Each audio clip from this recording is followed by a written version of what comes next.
And as we go to break, meet Emma Catherine Alexis, who is new to the crew at West Jefferson Medical Center. Mom says baby Emma is a combination of both parents. She arrived June 16th, weighing 6 pounds 9 ounces, and she's going home in a very pretty blue outfit.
Thanks for sticking with us. Time now is 4:30. Let's go ahead and give you a look at the satellite and radar. You can see things are starting to clear up, but it has been a really wet Wednesday, but thankfully starting to pass by. We've had several days of rain, and we are hoping it all stops in time so we can enjoy the longer days of sunlight. I love the long afternoons. Fingers crossed as we head into the weekend as well. Chief Meteorologist Margaret Orr live in the Weather Center. And Margaret, do your magic, please. Bring us nice weather for the weekend. So you got to cross your fingers and toes too, is what I'm saying. Sunday, your rain chances are going to go up. We've got a surge of tropical moisture moving our way. Outside right now, though, it's looking so much better. Look, we had a good over 2 inches of rain. Again, heard in the Garden District, 3.5. Heard from Tony over in the Black Pearl, that's uptown Carrollton neighborhood, 1.9. The problem is it came down so fast. So here is a look at what's happening right now. And the good news is the rain is diminished. And I see that as the trend as we go into the evening hours. This is where we had some of those flood reports, right? So we look over here in Gretna, numerous streets flooded. That was at 1256. Bridge City, 145 flash flooding was occurring up here in Harahan. Road flooded. There were more than one road flooded, and that was at 12:50.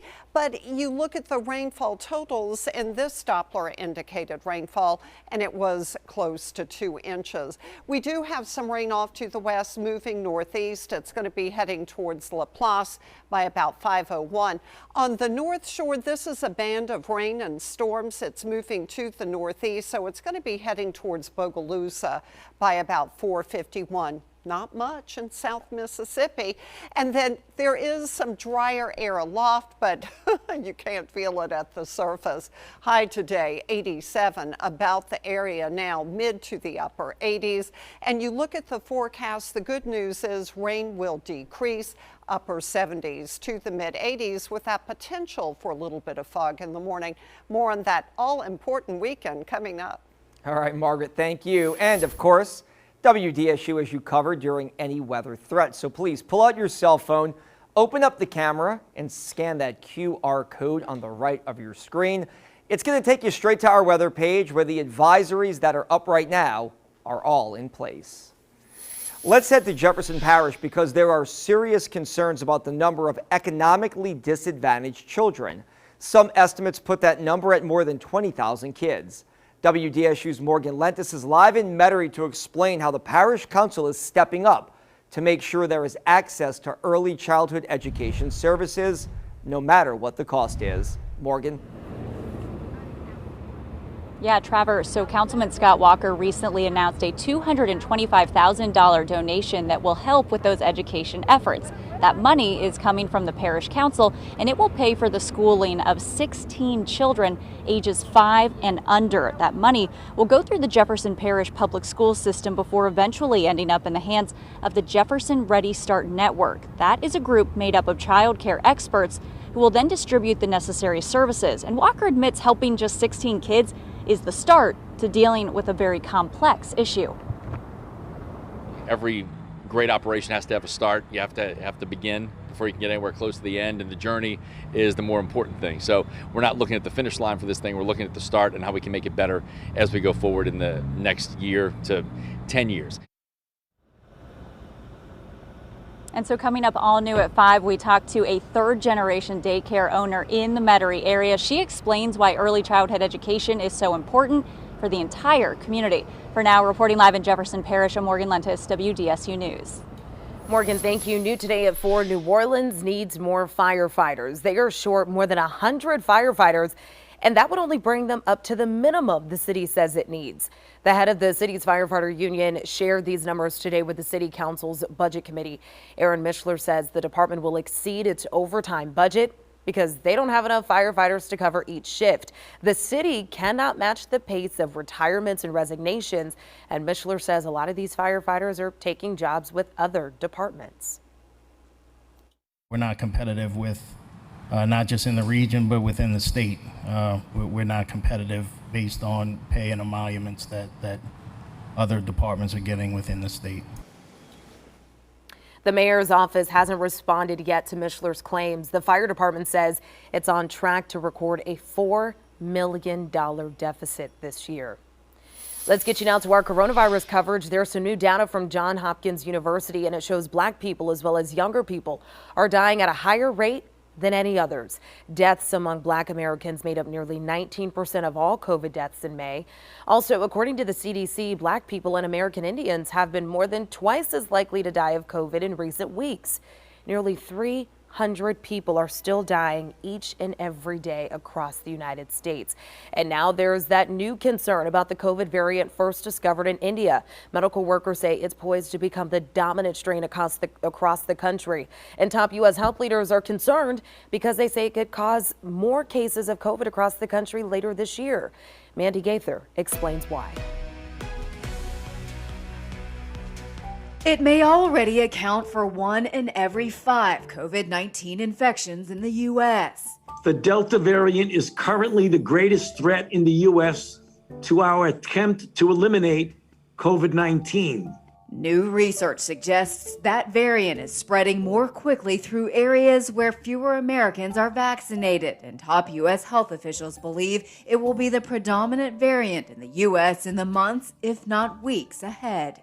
This is the most transmissible of all the variants that we've seen, and we saw what happened in the UK where it overtook the entire nation. So I'm worried that's going to happen in the US. A recent model finds a Delta-like variant that's assumed to be 60% more transmissible than the Alpha variant first identified in the UK, coupled with 75% of eligible Americans getting vaccinated, can result in COVID-19 bouncing back from summer lows to cause more than 3,000 deaths per week at various points during the fall and winter, coinciding with children returning to school and weather that pushes people back indoors. But officials say the COVID-19 vaccines do provide protection against the Delta variant. Because of that, Dr. Anthony Fauci says it's unlikely there will be a return in the surge of COVID-19 cases seen in 2020. But he says there could be localized surges as summer continues in places where vaccination rates are lower. We have the tools, so let's use them and crush the outbreak. For Health Minute, I'm Mandy Gaither. And according to a new preprint study, which hasn't been peer-reviewed yet, as of early to the middle of this month, both Delta and another variant called Gamma appear to make up for similar portions of cases across the United States. However, Delta appears to be spreading faster. The CDC is preparing for booster shots of COVID-19 vaccines. The agency's director shared the news today during a meeting of the agency's advisory committee. She spoke with NBC's Lester Holt on what we can expect. We, in an interagency way, are planning to boost because, quite honestly, we want to make sure that if we see more disease out there, we have a mechanism we're fully ready to combat it. Today will be a scientific discussion about how those decisions should be made. We are not, I don't believe, planning on any decision about when those boosters will come. Dr. Walensky says she does not think the CDC has enough data on boosters to make a decision about a timeline just yet. And you can catch Lester Holt's full interview with Dr. Walensky tonight on NBC Nightly News. That's at 5:30, immediately following our newscast at 5 p.m. Now we'll look at this state's efforts to vaccinate people. We're at 3.1 million doses administered. 1.7 million people have started the vaccination series. 1.5 million people in our state are now fully vaccinated. We should point out over 4.6 million people live in Louisiana. And if you still need to find out where and how to get a vaccine, take out your cell phone, open up the camera and point it at that QR code. A link's going to pop up and it's going to take you straight to a guide that we have for you on WDSU.com. Still to come, the highest court in the land says schools cannot punish your kid for comments made off campus. We're going to tell you what this means for free speech. And the fee to fly is going up for one airline. How much you could have to fork up the next time you need to hit the skies. As we go to break, let's go ahead and give you a live look at traffic this Wednesday afternoon. You're watching WDSU News at 4. We'll be back.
In a ruling today, some say brings the Supreme Court into the internet age. The justices ruled students have the First Amendment right in many cases to say and post online without worrying about punishment from school leaders.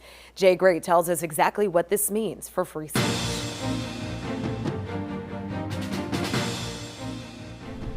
In an 8-1 decision, the Supreme Court ruled the nation's 50 million or more public school students can't be punished for much of what they say or post online off campus.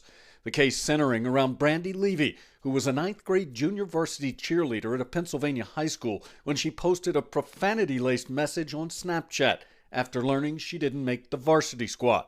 After a coach was alerted to the post, Levy was suspended from the JV team for her entire sophomore year. She and her parents sued, a federal appeals court initially ruling since her message was posted off campus, it was outside the authority of school officials.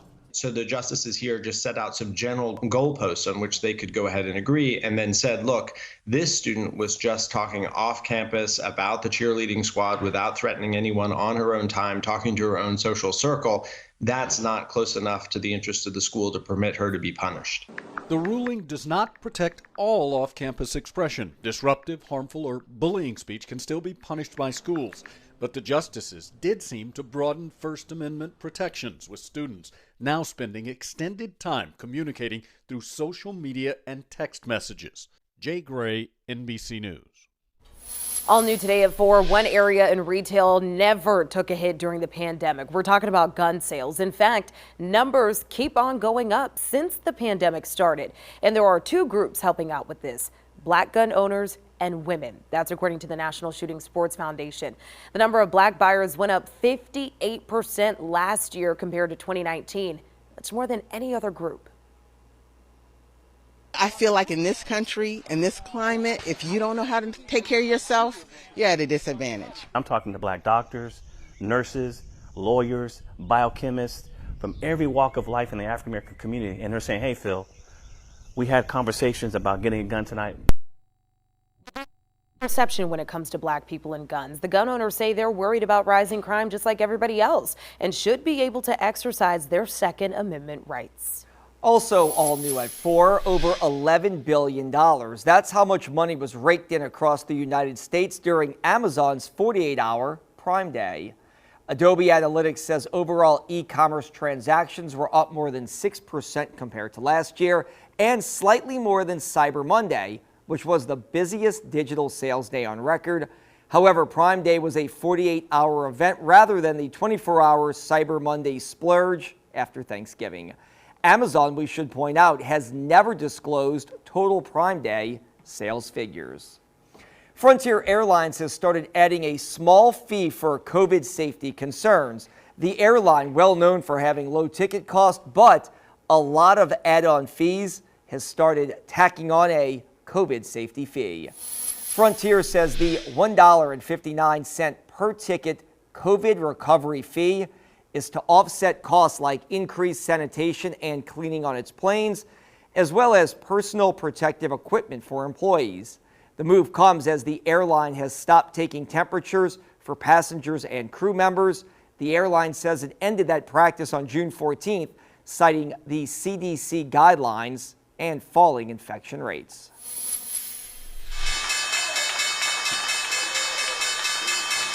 All right, let's head to New York, where U.S. stocks finished mixed today. But the NASDAQ Composite hit another all-time record high, exceeding yesterday's record close. So here's a look at the big board. The Dow Jones down 71 points, the NASDAQ up 18 points, and the S&P 500 down 4 points. Time now, 4:47. Let's give you a live look outside on what's been a wet Wednesday, but look at that. I see you, sunshine, trying to peek on through. Chief Meteorologist Margaret Orr joins us from the Weather Center with your Wednesday afternoon forecast. Margaret. And I am smiling. It is not raining in the metro, and gosh, do we really need this? You know, Doppler indicated a good 2 inches of rain, had a 3.5-inch rainfall report too. And at my house,